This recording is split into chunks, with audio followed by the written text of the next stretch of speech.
Here we are in Greenwood, BC. All right, there's our bird symbolism, right? Boom. Horus, the phoenix resurrecting, right? Phoenix, eagle, whatever bird is a higher level of consciousness where you can remote view. Consciousness is non-local, okay?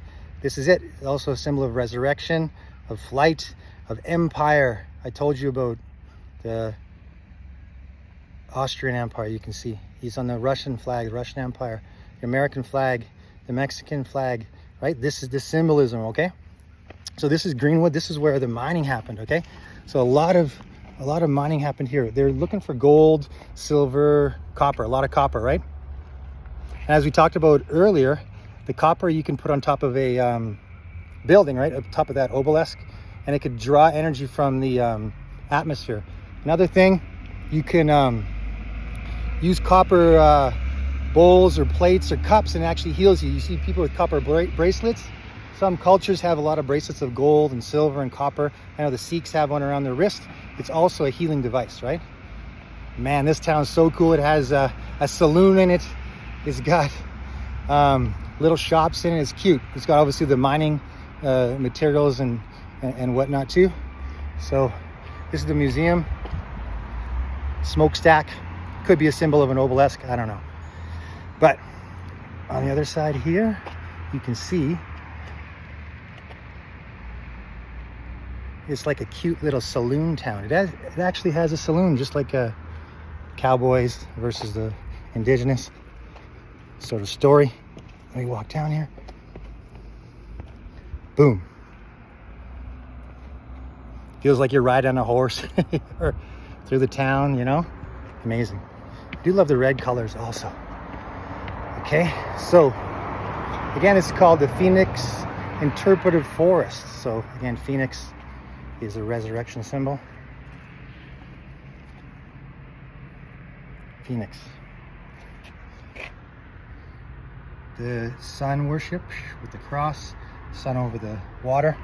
So this is going to tie in as much as I can, okay? As much as I can. All right, so when?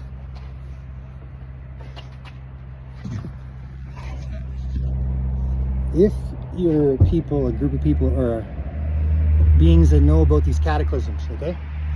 What do you do about it? So let's pretend a meteor hits.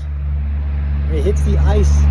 The ice sheet is on top of the whole north, right? I mean, all over the planet, up to the Great Lakes, up to the Missoula Lakes, I think in Montana.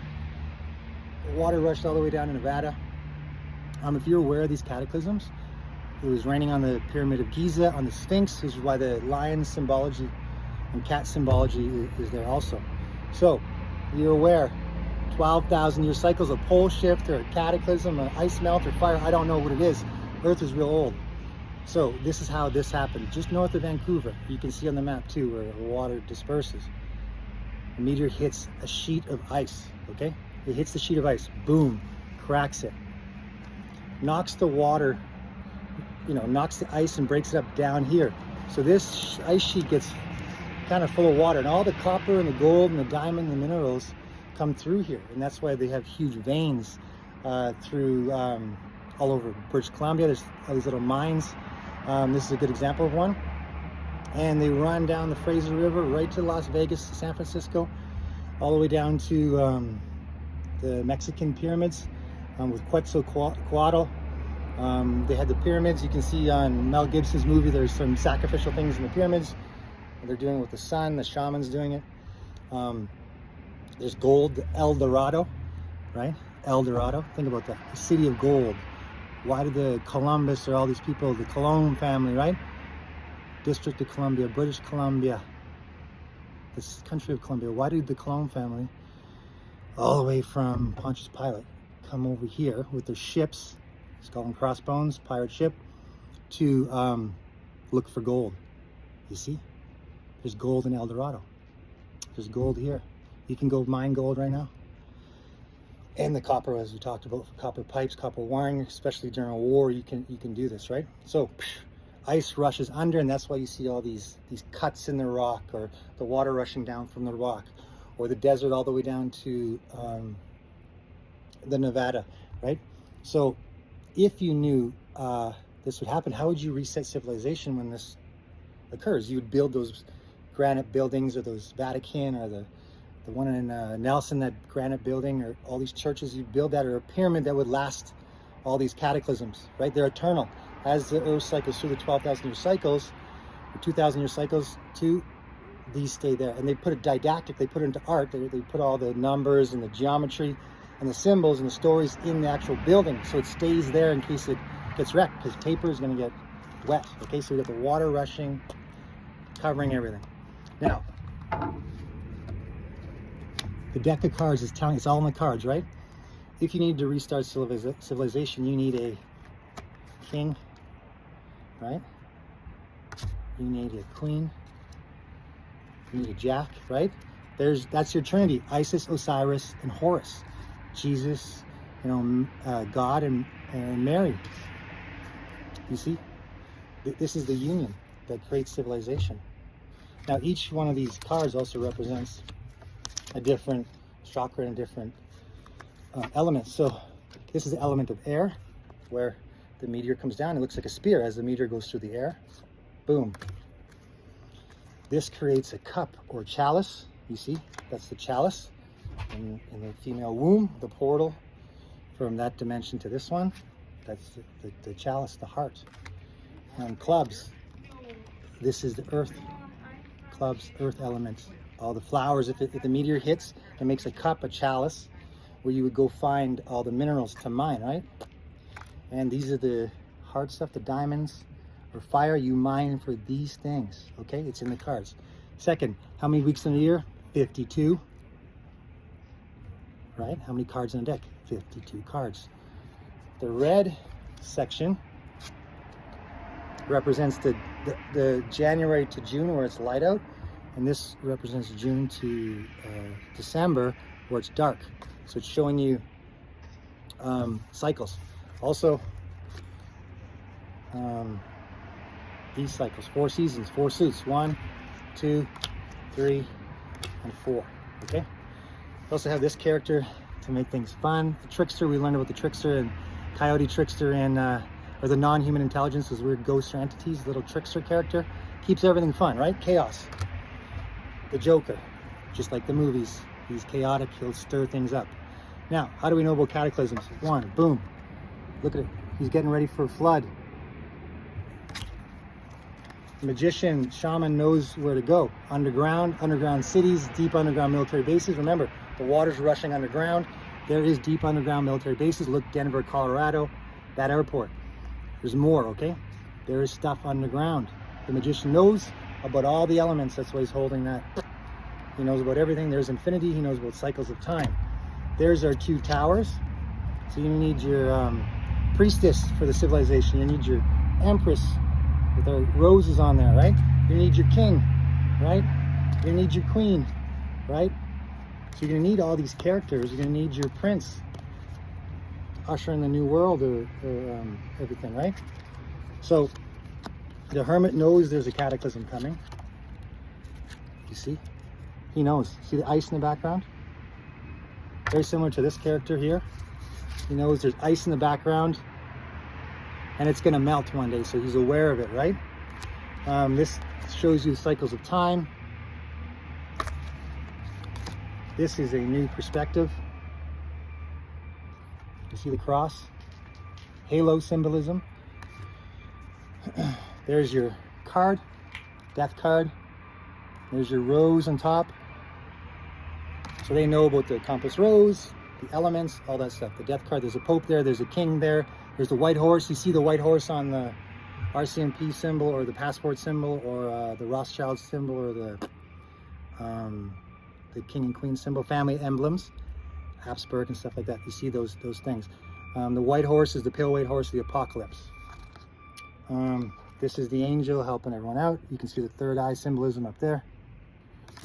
There's the devil with the lovers, the twins, twin flames or twin souls or soulmates together. He is the guy in the Matrix, right? He's not really holding on too tight, like that carbon atoms that hold us in, our spirit in. you can see the chains are kind of loose there.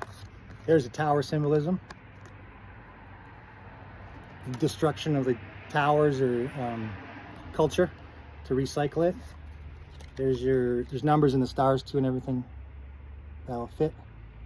Angels helping rebuild civilization. There's your portal. That's your moon portal. We talked about the 2 pillars. There's the sun coming back, right? There's the angel Gabriel helping out after the flood, and then everything comes back to union. There's Shiva, the 4 elements, Shiva, male, female balance, the world card of the universe. So if you need to restart civilization, you would know to do this with the cards. So how do you do that? Well, you get these, the pyramid or the Freemasons, Illuminati, they're gonna set up systems, a post office, a school, a police station, a mine, an oil rig, a farm. They set it all up. They set up the communities like the Knights of Columbus, the Lions Club, the Salvation Army, the Shriners Club. It doesn't really matter. They're the good volunteer groups, and they have that pyramid too. The Legion, the Rotary Club. That's on the symbols when you come into typical towns in Canada. You'll see those Freemason symbol or the Knights of Columbus, Rotary, all that stuff, eh? Kinsman Club, it doesn't matter. It's just a volunteer club to build civilization, build a culture around it. So you can see the Fool here, the Fool here. They're unaware that these cycles are happening, right? So you're just kind of like ignorantly or blindly going through life, which is no problem, right? I think one of the guys in the Matrix says, I just want to go back in the Matrix. I want to go to ignorance. And then Neo wakes up and he comes into the real world. So when you're rebuilding a civilization after these cycles of catastrophe, you need to know, when they're coming, the clock, the time, in general. You need to know how to rebuild it, how to gather people, how to save people, how not to freak out. There's all these different things that you need to hide in the numbers and the roads and the symbols and the architecture and the art. You hide culture inside the art. So I really love that, this is my country, Canada, that we've had these old towns that are preserved, and we can keep our culture alive through the towns, through the art, through the buildings, through the people, through the stories, through the music, through the movies. It's up to us to open that third eye, right? That's it right there. So you can even see him, he has a third eye in his bag, and he's holding a flower of like consciousness to wake himself up.